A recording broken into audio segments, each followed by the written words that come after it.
Pergi ke Bandung, membeli madu, beli satu, dapatnya dua. Selamat bergabung di podcast Si Madu, podcastnya KPP PMA 2. Cakep. Halo kawan pajak, bagaimana kabarnya hari ini? Semoga kawan pajak dimanapun berada selalu dalam keadaan sehat dan bahagia. Senang sekali bisa kembali menyapa kawan pajak melalui acara podcast Si Madu bersama saya Ida Dan saya Dini. Bagaimana kabarnya hari ini Kak Ida? Baik, alhamdulillah. Semoga sehat selalu ya. Amin. Iya, semoga kawan pajak yang di rumah juga sehat selalu. Nah, kali ini kita akan menyampaikan apa nih Kak Ida? Baik, kali ini kita akan menyampaikan tentang PPN. Nah, dalam Undang-Undang Harmonisasi Peraturan Perpajakan yang biasa kita sebut Undang-Undang HPP, terdapat penambahan pasal di antara pasal 9 dan pasal 10, yaitu pasal 9A. Dalam pasal 9A ayat 1 ini menyebutkan bahwa pengusaha kena pajak yang mempunyai peredaran usaha dalam 1 tahun buku tidak melebihi jumlah tertentu, melakukan kegiatan usaha tertentu, dan atau melakukan penyerahan barang kena pajak tertentu dan atau jasa pajak tertentu, dapat memungut dan menyetorkan PPN yang terutang atas penyerahan barang kena pajak dan jasa kena pajak tersebut dengan besaran tertentu. Nah, agar lebih mudah kita menyebutnya, kita singkat saja ya. Untuk barang kena pajak kita singkat PKP, dan untuk jasa kena pajak kita singkat JKP. Iya, oke, baik Kak Ida. Mungkin perlu dijelaskan sedikit tentang yang tadi disampaikan oleh Kak Ida. Yang dimaksud dengan pengusaha kena pajak, yaitu usaha kena pajak yang peredaran usahanya dalam 1 tahun buku tidak melebihi jumlah tertentu adalah PKP yang peredaran usahanya tidak melebihi 4,8 miliar. Nah, yang dimaksud dengan pengusaha kena pajak yang melakukan kegiatan usaha tertentu antara lain, yang pertama, yang mengalami kesulitan dalam mengadministrasikan pajak masukan. Yang kedua, yang melakukan transaksi melalui pihak ketiga, baik penyerahan BKP dan atau JKP maupun pembayarannya. Atau yang ketiga, yang memiliki kompleksitas proses bisnis sehingga pengenaan PPN tidak memungkinkan dilakukan dengan mekanisme yang normal. Nah, yang dimaksud dengan melakukan penyerahan BKP tertentu dan atau JKP tertentu merupakan yang pertama, BKP dan atau JKP yang dikenai PPN dalam rangka perluasan basis pajak, dan BKP yang dibutuhkan oleh masyarakat banyak. Begitu Kak Ida. Nah, dalam podcast kali ini kita hanya akan membahas tentang jasa kena pajak tertentu ya, atau JKP tertentu sesuai PMK 71 tahun 2022. Nah, di dalam pasal 2 ayat 1 menyebutkan bahwa pengusaha kena pajak yang melakukan penyerahan JKP tertentu wajib memungut dan menyetorkan PPN yang terutang dengan besaran tertentu. Seperti itu Kak Dini. Dengan besaran tertentu ya Kak Ida. Ya. Nah, itu jasa kena pajak tertentu itu meliputi apa saja ya Kak? Nah, jenis-jenis jasa kena pajak tertentu ini di pasal 2 ayat 2-nya dijelaskan lagi, dirinci lagi. Yang pertama yaitu jasa pengiriman paket sesuai dengan ketentuan peraturan perundang-undangan di bidang pos. Yang kedua, jasa biro perjalanan wisata dan atau jasa agen perjalanan wisata berupa paket wisata, kemudian pemesanan sarana angkutan, kemudian pemesanan sarana akomodasi yang penyerahannya tidak didasari pada pemberian komisi atau imbalan atas penyerahan jasa perantara penjualan. Kemudian yang ketiga, jasa pengurusan transportasi yang dalam tagihan jasa pengurusan tersebut terdapat biaya transportasi. Kemudian yang keempat, jasa penyelenggaraan perjalanan ibadah keagamaan yang juga penyelenggaraan perjalanan ke tempat lain sesuai dengan ketentuan peraturan perundang-undangan yang mengatur mengenai kriteria dan atau rincian jasa keagamaan yang tidak dikenai PPN. Nah, ini ada diatur di PMK 92 tahun 2020 untuk jasa keagamaan yang tidak dikenakan PPN. Tidak dikenai PPN. Ya. Yang kelima yaitu jasa penyelenggaraan pemasaran media voucher, layanan transaksi pembayaran terkait dengan distribusi voucher, dan program loyalitas dan penghargaan pelanggan yang penyerahannya tidak didasari pada pemberian komisi dan tidak terdapat selisih atau margin.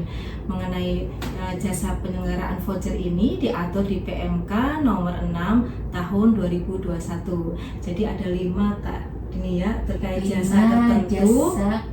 Jasa JKP tertentu ya. JKP tertentu yang diatur di PMK 71 tahun 2022. Baik, oke kawan pajak. Tadi Kak Ida kan sudah menyebutkan mengenai jasa penyelenggaraan perjalanan ibadah keagamaan. Terkait PPN atas penyerahan JKP tertentu atas jasa penyelenggaraan perjalanan ibadah keagamaan, juga harus memperhatikan ketentuan lain mengenai jasa penyelenggaraan perjalanan ibadah keagamaan oleh Biro Perjalanan Wisata yang tidak dikenakan PPN, yaitu yang pertama, jasa penyelenggaraan ibadah haji khusus dan atau penyelenggaraan perjalanan ibadah umroh ke kota Mekah dan kota Madinah. Yang kedua, jasa penyelenggaraan perjalanan ibadah ke kota Yerusalem dan atau kota Sinai kepada peserta perjalanan yang beragama Kristen. Yang ketiga, jasa penyelenggaraan perjalanan ibadah ke Vatikan dan atau kota Lourdes kepada peserta perjalanan yang beragama Katolik. Yang keempat, jasa penyelenggaraan perjalanan ibadah ke kota Uttar Pradesh dan atau kota Haryana kepada peserta perjalanan yang beragama Hindu. Selanjutnya, jasa penyelenggaraan perjalanan ibadah ke kota Bodh Gaya dan atau kota Bangkok kepada peserta perjalanan yang beragama Buddha.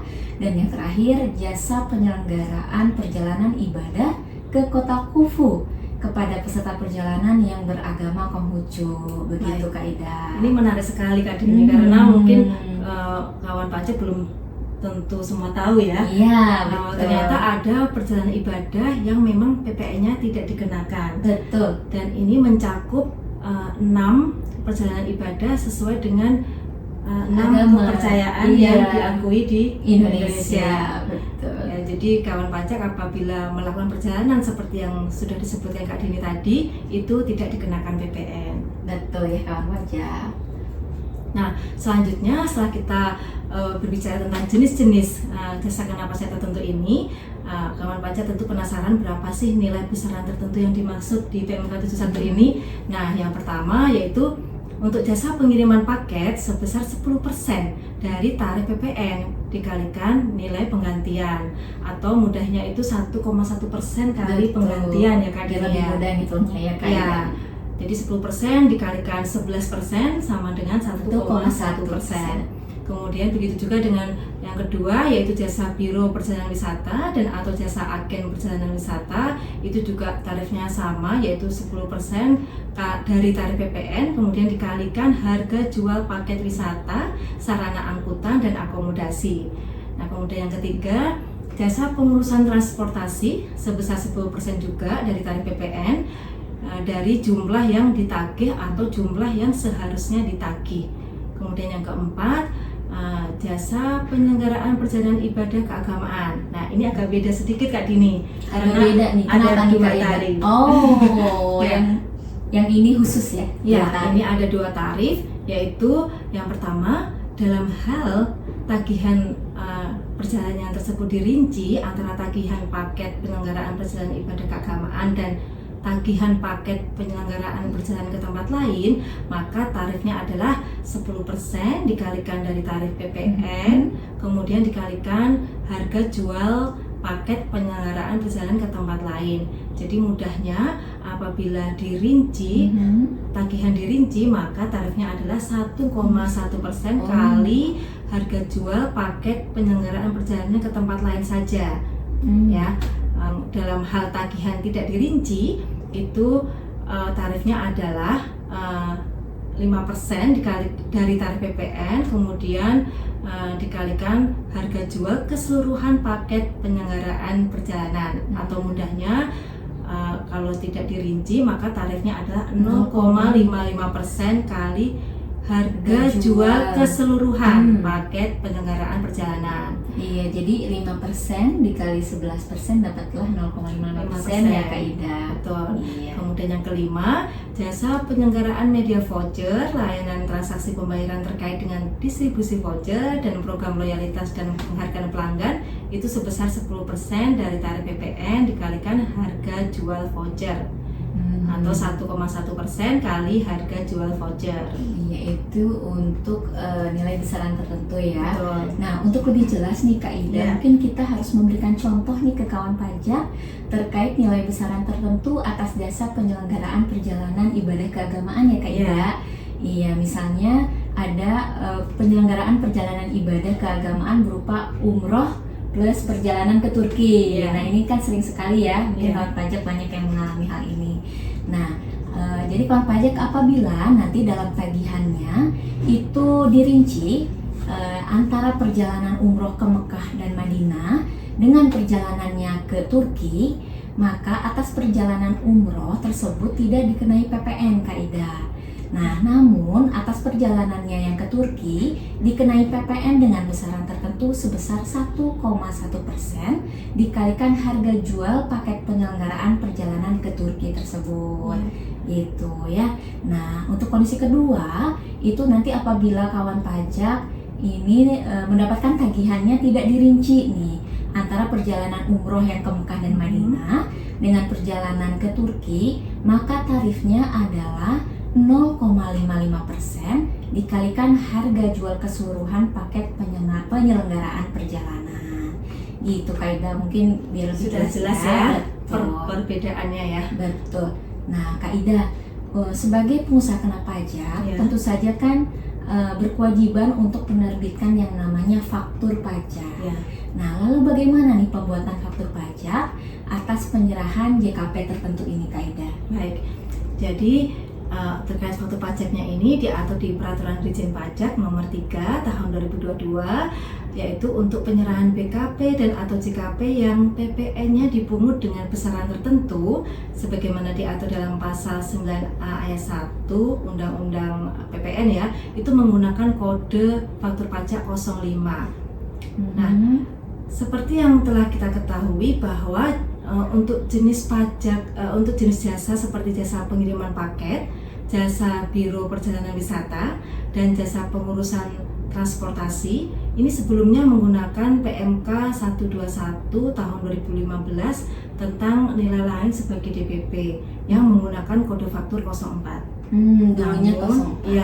Namun dengan diterbitkannya dengan Peraturan Dirjen Pajak Nomor 3 tahun 2002 ini, maka untuk jasa pengiriman paket, jasa biro perjalanan wisata, dan jasa pengurusan transportasi mengalami perubahan ketentuan Kak Dini.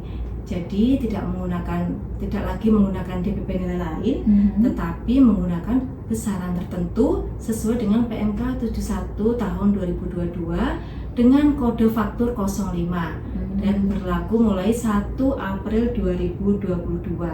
Berlaku 1 April 2022. Ya, ini menjadi yang kita tekankan di podcast kali ini ya, karena hal ini sering ditanyakan oleh kawan pajak, bagaimana pelakuan faktur pajak untuk kode 05 dan 04, apa sih perbedaannya? Nah, ini sudah kita sampaikan perbedaannya seperti yang saya jelaskan tadi Kak. Iya, sudah dijelaskan oleh Kak Ida barusan ya kawan pajak, perbedaannya dalam hal kode faktur pajaknya ya.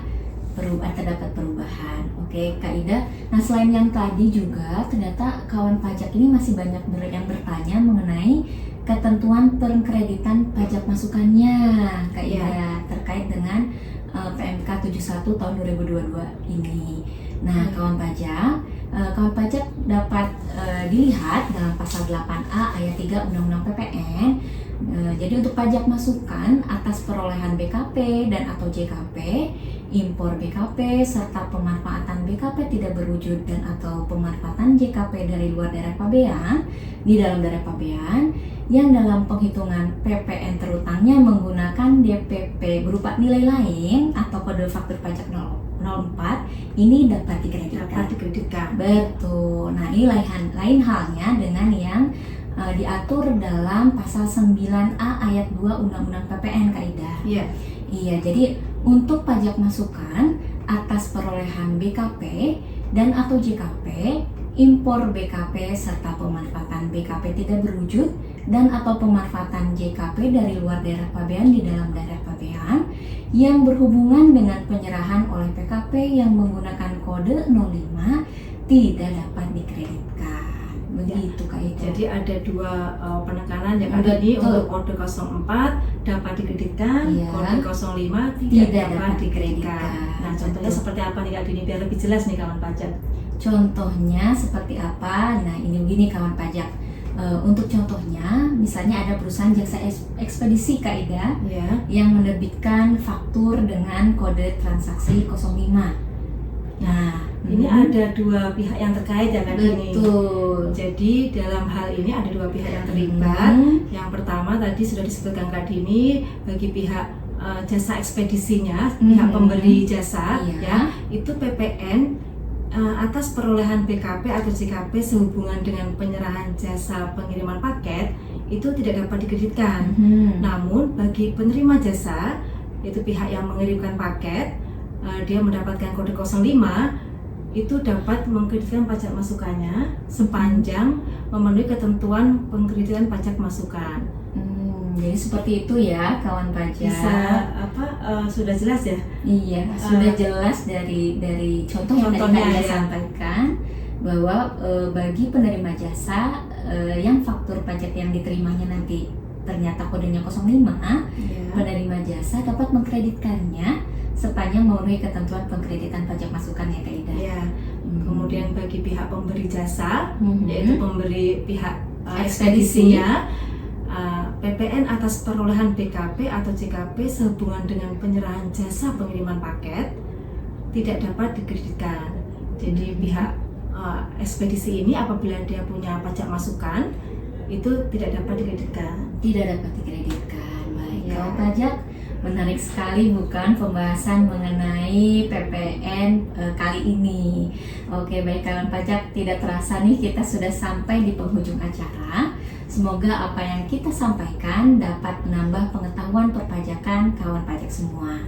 Jangan lupa subscribe channel YouTube KPP PMA 2 dan klik tanda loncengnya agar tidak ketinggalan podcast Simadu selanjutnya yang tentunya seru dan bermanfaat untuk kawan pajak semua bersama kami penyuluh dari KPP PMA 2.